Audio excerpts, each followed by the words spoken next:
Hey guys, Ferrell here. Today we're going to be talking about the Leica Summilux 28mm f1.7 lens and what my findings are after using just that lens for the last year. Alright, let's get into it.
I'll start this off by saying this was not an easy challenge. 28mm is not my wheelhouse. I am a 35 or 50 kind of guy. Now, I know that's very basic, but they're the focal lengths that I grew up on, they're the focal lengths that I spent the most amount of time on, and that's just what I'm used to. So going to 28mm was very, very difficult, but we'll touch on that shortly. A little bit more about the lens first. So the Leica Summilux 28mm f1.7 has not changed its optical formula thus far. This is the same lens that is from the original Leica Q, the type 116. It's the same lens that is on the Leica Q2, and it's the same lens that is on the Leica Q3. 28mm version. There is a 43 version that is a slightly different lens, but we are talking specifically about the 28mm today. The 28mm is a lens that is made up of 11 elements in 9 different groups and has 3 aspherical elements. Now, the reason that this lens is such an interesting talking point is because Leica don't sell this lens separately. They sell a Summilux 28 1.4, but they don't sell a Summilux 1.7. The 1.7 is specifically reserved and mounted to the Leica Q bodies. Now, the 1.4 M mount that you can buy separately, it's a very interesting lens, but it also costs in the region of £6,000 right now. You did hear that number correctly, I did say 6,000. So, when you consider that most of the Leica Q's entire line is under the 6,000 price tag, that's not all that bad going, really. There are some things that this lens does quite uniquely. So it is an autofocusing 28mm lens. That is a really, really nice feature to have, but it also has a really good clutch focus for manual focusing. So it is a 1:1 ratio, actually moving the manual focus lever around. It almost feels like it is true manual focus. you could easily trick someone into making them believe it is manual focus. The fact is, it is a fly-by-wire design with hard stops at each end, but you feel absolutely no lag and it feels one-to-one the entire way through. It feels like a truly manual experience, and easily the best experience I've had in a lens that can autofocus but also manually focus.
Now before we go any further forward, this is my Leica Q. This is the Leica Q2 limited edition, and this is my 28mm 1.7 on the front of it. I do currently have it with a Tiffin glimmer glass equipped, and we're going to talk about why 28mm. Well, quite a few of you know by now I love a fixed camera. I really do. I've had the Fujifilm X70, I've had the Sony RX1R, I've had the Leica Q116, and now I'm running the Leica Q2. So I really love a fixed all-in-one camera design, and I really enjoy prime lenses. But the Leica Q line build quality is above and beyond anything else that I have ever used. I've not had the fortune of using a Hasselblad, so you never know.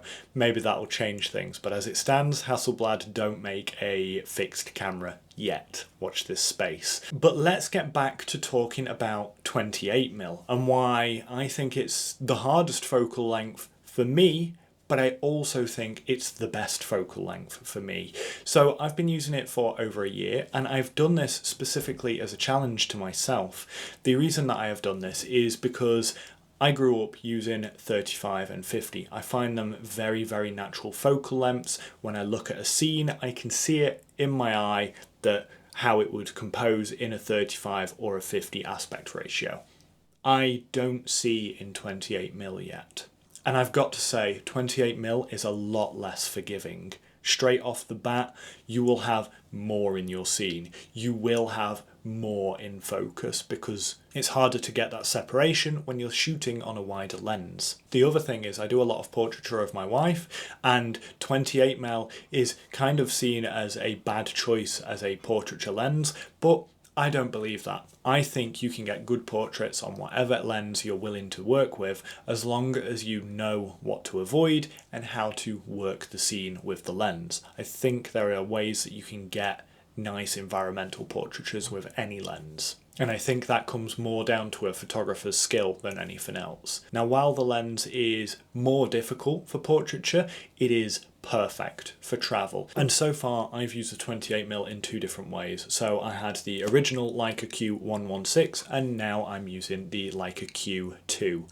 So a video up here or here for the Leica Q116. And I've made quite a few videos on the Q2 so far, so I'll stick one of them up here or here as well. So you can watch those if you enjoy that. But again, the differences in the camera are not going to be discussed in this view. We're talking about the lens, which is the exact same in both of those cameras.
Now for travel, that's where I think this lens really excels. And I've got to be honest, I really struggled with it at first because everything felt so far away.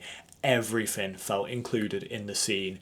But I have got more and more used to it. Pushing myself for a year so that I can learn to compose better with 28mm has definitely helped me as a photographer. Now I've used this lens in Copenhagen, I've used this lens in Poland, I've used this lens in our trip to America, and on all of those adventures I made sure it was the only camera/lens that I took with me on those trips. And I think that was especially poignant in America because I was going there for the first part of the trip specifically to shoot lighthouses. Now, a lot of lighthouses you can only get a certain distance away from. Some really you could do with a telephoto lens from or a zoom. And I decided to just take my Leica Q and shoot everything on that and not let it get in the way of the rest of the holiday. One thing I did find with shooting 28mm is going from the Q116 to the Q2 and having a more croppable resolution. So I was going up to a 47 megapixel image. Actually having the croppability in camera and even post image really helped me be able to punch in further. Now, a lot of people are purists and they don't believe in cropping, but I don't really care what they have to say because in a way you're always editing your images anyway, be that through lens choice, color choices, camera body choice, everything technically counts as an edit if you want to get down to the nitty-gritty. But I do believe in cropping, and I generally have always cropped my images in some way, whether it's to remove distractions, whether it's to get the composition that I saw at the time that maybe I had to shoot a little bit wide. And again, I do find with 28mm, I need that little bit of extra space to be able to crop my images. Unfortunately, like I say, the Q2 does provide that. So does the Q3. That I believe is a 60 megapixel sensor. Now, let's talk about it. Let's talk about image quality. Oh, this is a nice lens. This is a very, very clean lens. It has a really nice amount of subject separation. Again, bearing in mind, it shoots wide, okay? When you shoot wide, it is harder to get subject separation. If you're shooting on a 50 or like an 85, you immediately have a good amount of separation, even if you're shooting on an f4 lens. f1.7 on 28mm, it still manages to have quite a lot of separation, especially on this lens. Now, it is fun to shoot it on f1.7. I find at f2, f2.8, this lens is an absolute dream. And I do find that it has some of that 3D poppiness, some of that nice micro contrast we've come to hope for in specific Leica lenses, and it does give me a look that I struggle to get in any other camera system or have seen in any other lens. And I do find when you get it and you feel that pop in your image, you really, really feel it, especially with the black and white images as well. I feel like this lens just makes black and white images look absolutely incredible, and I love to shoot black and whites with this. I don't know if that's partly due to the focal length and I'm just enjoying it more shooting a 28mm in black and white. I do have my camera set up so that I see in black and white, and then I can bring the colours back in raw if I need to, but that's just one of my little findings over this period.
In terms of build quality, it's a Leica. The thing's built like an absolute tank. This lens has a beautiful aperture dial with a A for auto at the start, and then it goes down in increments all the way from 1.7 down to f16. And it's a really clicky aperture dial. I find it really fun to play with, and I do like that the click to put you into auto is quite a bit firmer, so you can feel that without actually looking.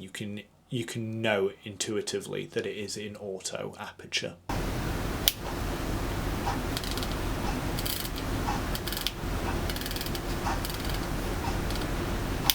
As I said before, the manual focus experience is amazing, but I've also got to commend the manual focus ring on there. Again, it's smooth, it's really nicely dampened. We've got hard stops at either end. We have a lock to keep it in place, so you can keep it locked in autofocus, and then you press a button on the tab, and then that allows you to move it into manual focus. Another note is the built-in macro functionality of this lens. So you can have it in standard, and then you can change it over into macro. Now that does make your lowest aperture f2. That's absolutely fine. It still looks absolutely beautiful, and I do find myself quite enjoying doing macro images on this lens. Even though that's a part of photography that I'm not particularly interested, I do find that you can get a crazy amount of separation, even using a 28mm like that. So that's just something, again, is worth mentioning. And again, by putting the camera in the macro mode, it actually changes the distance scale in one of the single most satisfying features that I have ever witnessed on any camera. It really is utterly beautiful. It's completely over-engineered, it's absolutely unnecessary, but it looks freaking awesome. Hell of a little party trick. And the last thing to mention is that it does have a 49mm filter thread. Now the reason that's important is it does mean that your filters are quite cheap, they're a relatively common size, and again for me I will either be using a nice UV filter to try and protect that front element, or quite a lot of the time I will use a mist filter. Sometimes I'm using a black pro mist, and at the moment I'm using a Tiffin Glimmer Glass 1 on there. Last note in terms of build quality, as I say, the whole thing is metal with an exception of the actual focus tab. There are some plastic parts in there, and the lens cap that goes on the front is absolutely gorgeous. I know you will have seen it, I know it's probably not your first rodeo if you know what this lens is, but I feel like I've got to mention it. It is an absolute stunner. But there are two types of lens hoods there. One that does completely cover the front element and is really, really nice to look at, and another that slims the profile of the camera. Now, I like how this looks, but I don't like how it looks when you're using a filter, and as I will always use this lens with a filter, I feel like it's a little bit pointless for me. But I'll insert some B-roll here so you can see the comparison and see what I mean. So overall, I've been using the Leica Summilux 28mm f1.7 for over a year now, and I've got to say I genuinely feel that I've managed to create some of my best work to date on this lens in particular.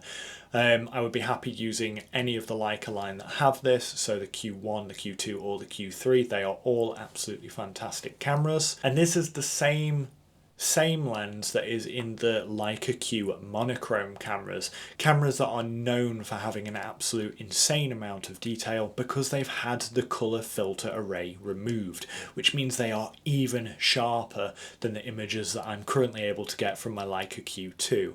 That blows my mind, that thought, but the fact that the lens hasn't had to be changed just shows how damn good this lens is. Funnily enough, I remember when the original Q came out and everyone, myself included, were thinking how nice it would be if there was a 35mm or a 50mm version. Lo and behold, they came out with the 43mm f2.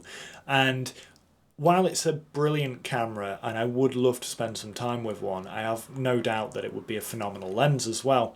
I feel like I need to stick to the 28mm versions because it allows me to travel with one lens. It allows me to capture a whole scene. It allows me to punch in and crop to get a tighter composition if I need to, but it also means I don't have to step backwards if I'm too close into a scene. And while I still, even after shooting this lens solely for a year, even though I still sometimes struggle to visualize a scene in 28mm, I am getting better at it and I am enjoying it. And again, when I hit a banger with this lens, it feels damn good. So I absolutely love it. It's definitely in my top 3 lenses of all time. If that's a video you would be interested in me talking about, I'm more than happy to make that. Just let me know down in the comments. And if you've got any experience with any 28mm lenses, let me know. Do I need to be looking at some of the other lenses out there? Should I try some of the Voigtlander lenses? But I can say one thing for certain, I'm not going to be affording the M-mount 28mm f1.4 anytime soon. Hoo-wee! But if you enjoyed this video, I enjoyed ranting about this lens. I absolutely love it. To wrap it up, I do think this is one of the best lenses ever made, and clearly so do Leica, because they've not changed it on the Q series. They're still kicking ass with this lens, and we're all still getting great images with it. Overall, I would say it's worth challenging yourself to one focal length for a set amount of time to see if it helps you become better at photography, if it helps you understand composition more. It definitely worked for me, and I really hope it can work for you. Alright, until the next video, peace.